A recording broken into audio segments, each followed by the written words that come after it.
Sejam bem-vindos, voltamos ao nosso maravilhoso mundo de Kotlin. Hoje uma aula bem barbadinha, a gente vai ver como é que a gente faz condições e repetição. Então a gente tem como usar o if como uma expressão, então a gente tem como usar esse condicional ali para testar alguma condição de comparação. Por exemplo, ali eu estou dizendo que o A, se for maior que o B, eu vou fazer com que meu valor max receba A, caso contrário eu recebo B. Então, em Kotlin a gente não tem a facilidade que a gente tinha em Java, que era o if ternário, que é o que tem ali embaixo. A gente não pode fazer isso, mas a gente pode usar o if como uma expressão, como está colocado no exemplo. Então, no exemplo abaixo, o que acontece é, quando eu chamo a função max, que faz aquela mesma expressão que a gente tinha mostrado antes, e eu passo, por exemplo, o valor 99 menos 42, o que acontece é que mostra na tela o valor maior dos dois, que é o 99. Verificação de igualdade, isso é um pouquinho estranho para quem nunca trabalhou com linguagens interpretadas, mas eu tenho tanto o operador de igual igual, que está ali no 1, como o operador de 3 iguais. O que acontece? Nesse caso ali, os dois iguais significam a mesma coisa que a gente fazia lá em Java quando a gente usava o equals para comparar. Então eu estou testando se realmente os atributos daquele objeto é igual aos atributos do outro objeto e eles são da mesma classe. Já com os três iguais, eu estou testando se ele é realmente a mesma referência em memória, o que não acontece. Posso usar o when e substituir isso que a gente fazia lá em Java com o switch.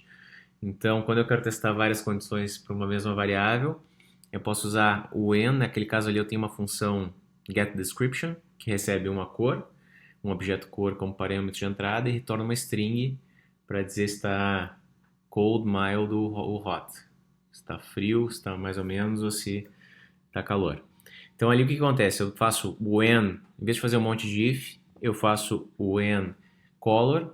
Se for igual àquela enum blue, ele vai retornar cold. Se for igual a orange, ele vai retornar mild. E se for igual a red, ele vai retornar hot. Aqui é o mesmo exemplo que eu poderia fazer usando o switch lá em Java. Então vocês veem que o código fica bem mais limpo, bem menor e mais fácil de ler. Tenho também, com o que a gente tinha em switch, que era o default, aqui em Kotlin eu uso o else. E o que ajuda a reduzir o código é que eu não preciso botar o break. E nem o case em todos os casos, né? Facilita bastante. Tem como botar vários valores possíveis, separando por vírgula. Então ali, tanto o y como o yes, ambos vão dar aquela primeira mensagem. I'm glad you agree.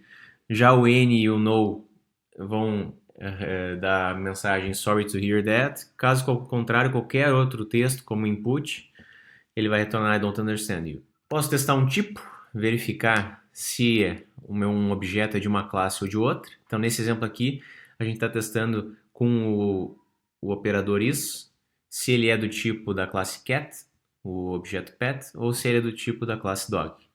Pensando que a gente tem uma hierarquia de classes, uma herança ali, onde cat, que é gato, e dog, que é cachorro, são filhos de pet, que é um animal de estimação. Porque dependendo do que ele for ali, a gente vai chamar métodos diferentes. Em Java, a gente poderia usar o standoff, que é um jeito parecido, mas vocês veem que é um problema porque a gente tem que usar o cast ali, ó. A gente tem que fazer o cast para objeto para conseguir depois usar. Então, o código fica muito, muito poluído, né? A gente pode declarar uma variável dentro do when, isso é bom também, pode ser útil. Então aqui eu já estou recebendo ali daquele método getMyFavoritePet um objeto, estou salvando ele em pet, estou reutilizando ele para testar dentro do when. Posso omitir argumentos também, no caso do when, então qualquer expressão válida booleana que dê resultado true or false eu posso usar, e na hora do when ali eu posso omitir eu não quero testar uma variável específica, que nem a gente faz no switch, quero já colocar os testes lógicos direto em cada uma das expressões. Aqui uma comparação entre o mesmo código em Java e em Kotlin, então ele reduziu bastante código, ó, ali usando um monte de if-else, e aqui usando o nosso when. E no caso, quando a gente está usando o when, ele é testado realmente na ordem que eu coloco. Então ali ele vai realmente testar primeiro o que está em 2, depois o 3, 4, até chegar no 6. Então, quando uma delas for verificada, aí ele para de testar e vai para a próxima instrução. E a gente pode usar o when como uma expressão, que nem a gente fez com if, a gente pode usar também da mesma forma com E.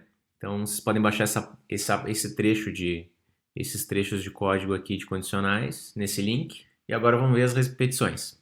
Então, aqui a gente está... O primeiro comando que a gente vai ver é o do while. A única diferença do while de Java para Kotlin é que ele não tem o ponto e vírgula no final. O funcionamento é igual.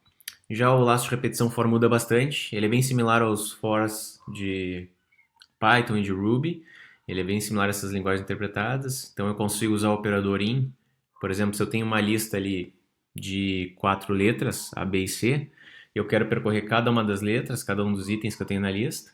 Posso fazer um for, usar o S como variável e usar o in para dizer em cada um dos membros daquela lista eu quero percorrer. Então aqui no caso ele vai escrever ABC. Se eu tiver um mapa no qual eu integro uma chave para um valor, a gente vai ter uma aula só sobre coleções depois para entender melhor isso, mas no caso do mapa eu vou fazer um for representando cada item do mapa como um par, um pair em Kotlin.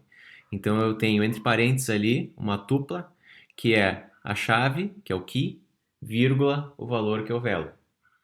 Isso significa, nesse caso aqui, que eu estou mostrando a chave, um igual e o valor. A chave igual e o valor. Posso acessar um determinado índice da minha lista, se eu estiver interessado nisso. Aí eu uso a mesma ideia de pares que eu tinha antes com o mapa. A única diferença é que em vez de usar só list na hora de usar o in, eu vou chamar essa função withIndex. Aí ele vai me retornar esses pares de valores. Posso usar o range, um intervalo, que a gente faz em outras linguagens. Isso a gente não poderia fazer em Java. Então, nesse caso aqui, eu estou fazendo um for para o meu contador i andar dentro desse intervalo de 1 a 9. Então, ele vai mostrar os valores de 1 a 9 ali na tela para nós, com o print. E, no caso, a gente também tem esse outro modificador que é o until.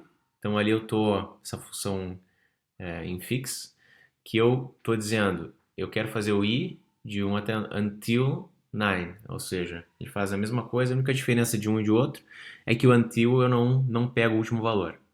Já com 2 pontos ele vai até a última posição.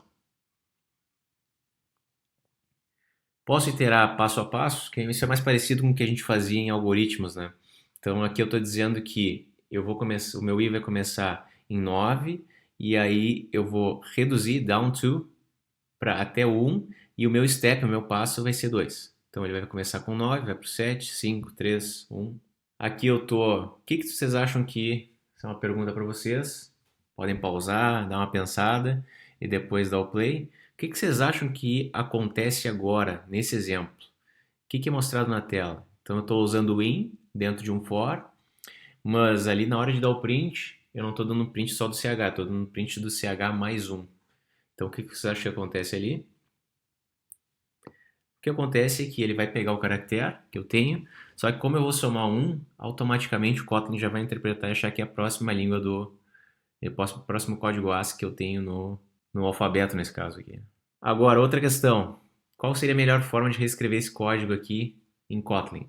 Então eu estou fazendo um for dos caracteres de 0 até 9 e somando 1 cada vez que eu chego no final da repetição, nessa minha variável C. Então eu tenho as 3 opções ali, uma usando to, uma usando 2 pontos e uma usando until. O to eu não posso usar, porque eu uso ele só para criar um par, então não tem nada a ver com o que ele está pedindo ali. Posso usar o until, porque eu não quero o valor 9. Se eu usar o 2 pontos, ele não vai dar o mesmo resultado, que ele vai colocar o valor 9 depois do 8. Então aqui um exemplo com while e do while. É bem similar ao que a gente fazia já em Java, não tem muita questão. Posso ter um iterador. Então, que exemplo é esse? A gente tem uma classe animal, no qual eu tenho um atributo chamado name, que é uma string. Tem uma classe de zoológico, que eu tenho uma lista de animais como atributo.